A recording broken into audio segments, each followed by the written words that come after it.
What's going on, everybody? It's your boy C-Zar, and in this video I'd like to talk about some things that I think are very important when it comes to what it's like coming into new wealth, acquiring wealth that you've just never had before. Okay, a lot of this conversation might seem mundane at times, it might even be boring, but I think it's things that you need to keep in your mind. You might not have ever thought of it before. Maybe you've thought about it, but you haven't thought about it enough. These are things that I think are important for all of you to understand and comprehend and really prepare for over the coming months by the end of this crypto cycle. Even the stock markets and crypto stocks as well. Things are going to be going up, okay? A lot of us are going to be making life transforming wealth between now and the end of this year and going into 2026, okay? And on that note, it's no secret that the average person, when they come into new wealth, they fumble the bag, they mess things up. We see it all the time with lottery ticket winners, athletes, musicians, artists. When they come into wealth, hell, probably even politicians, I would imagine. But if they get the well tapped, they can always just make deals under the table, right?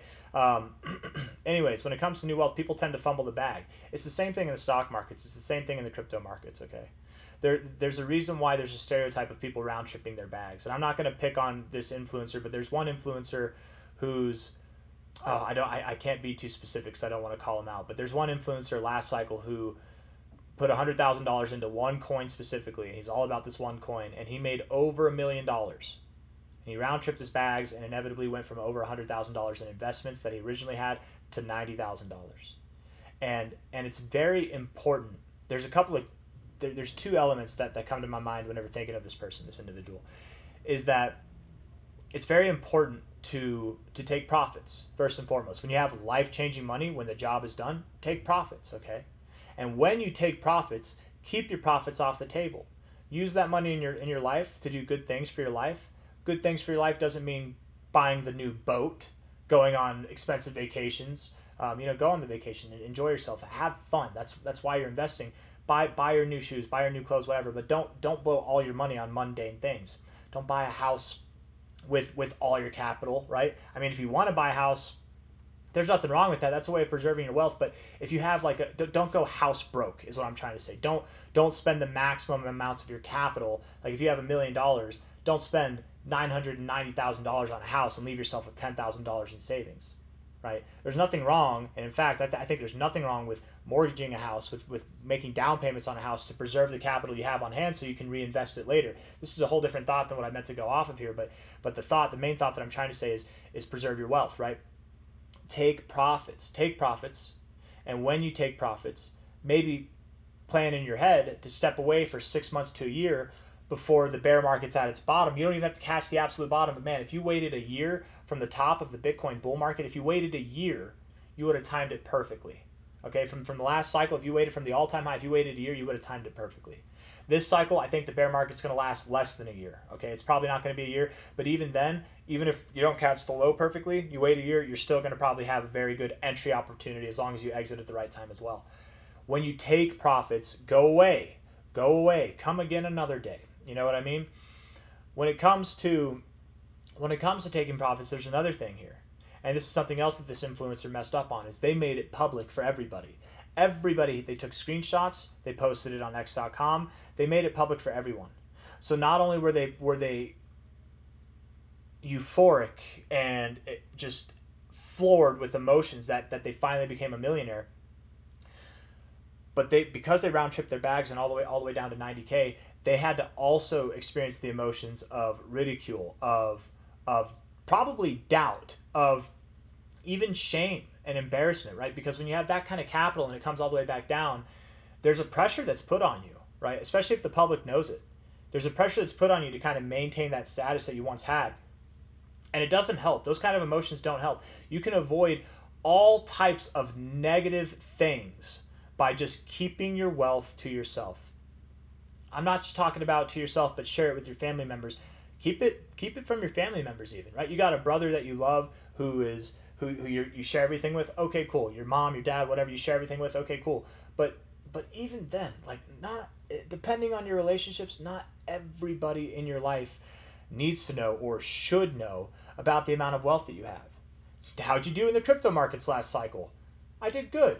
I made money. I'm happy. That's good for you. Nobody needs to know. Because when you say things like, I made $1,000,000, I made $100,000, I made $10,000, people get upset sometimes, or they treat you differently, or they look to you for money and they'll try to siphon off of you. Not because they're trying to mooch off you or siphon off of you, but because they think you can afford it.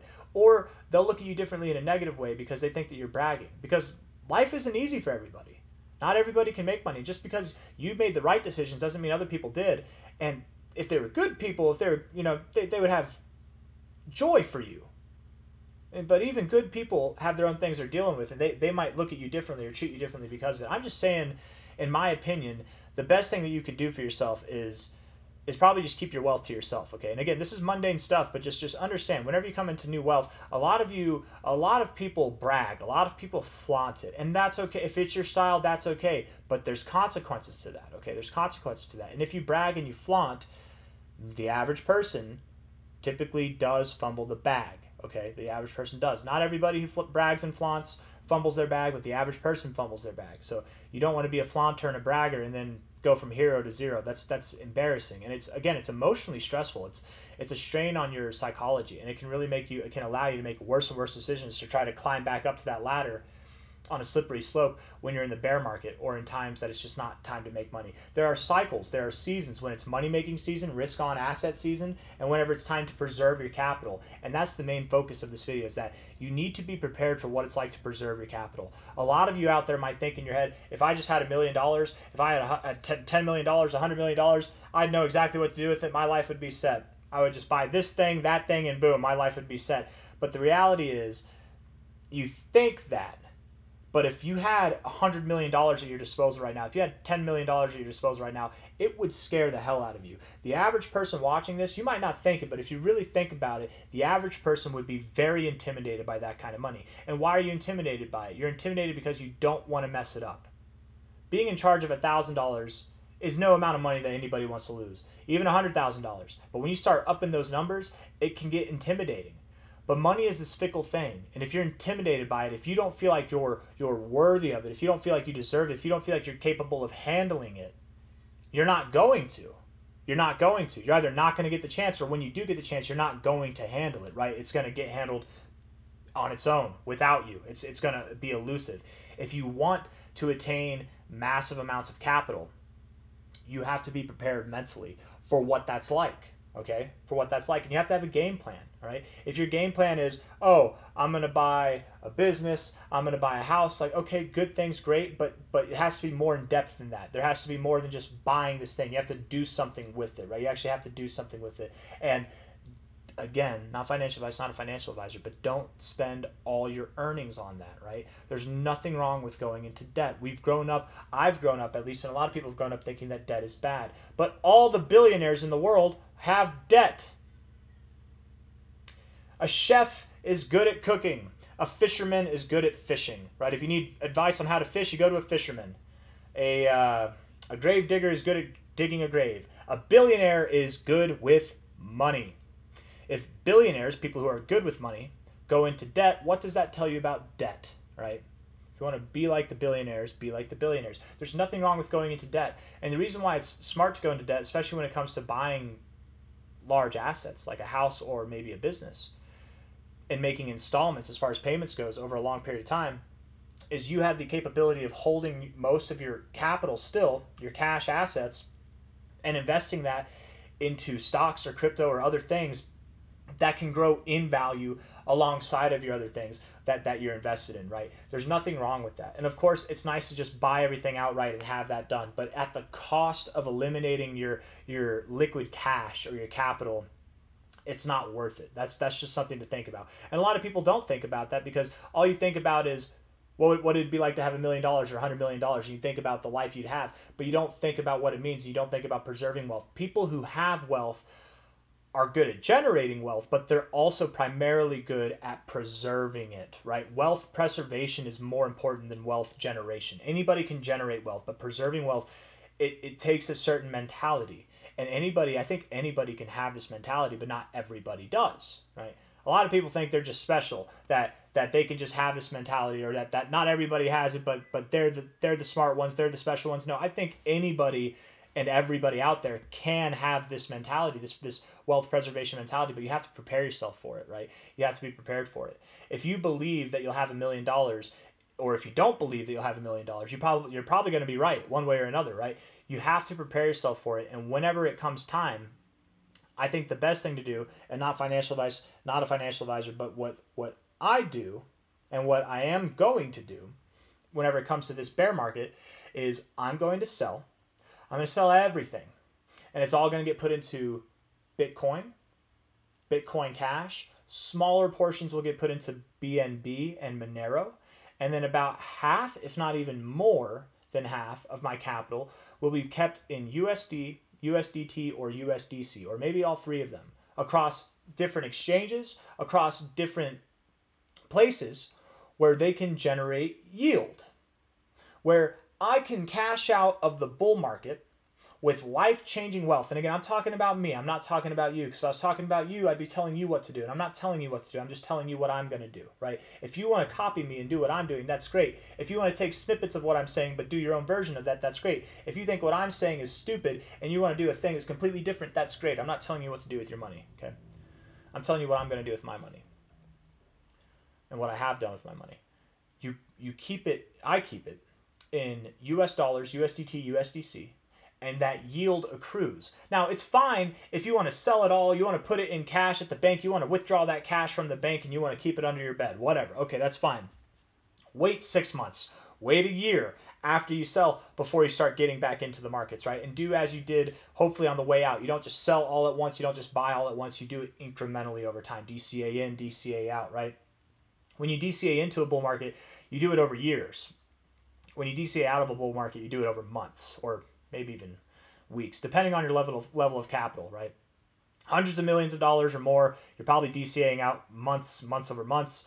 $10 million or less, you're probably doing it weeks, if not within a month, or maybe even a couple months, something like that, right? $100,000 or less, you probably don't really need to DCA out over time, but it's still wise to DCA out over time just to get that average, right? You're not going to time the top perfectly, but I'm getting beside myself here, all right? It's important to preserve your wealth, and I think the best way to do that is to just avoid the markets entirely once it comes time to sell, okay? To put it in something stable that will bear yield for you, that you don't have to worry if it's going up or down because it's in US dollars, it's in USDT, or if it does go up or down, it's in something that you believe has long-term prospects like Bitcoin Cash, BTC, Monero, BNB, things that will be here for decades to come, for lifetimes to come, companies, right? Indexes, whatever, but something that generates yield, ideally.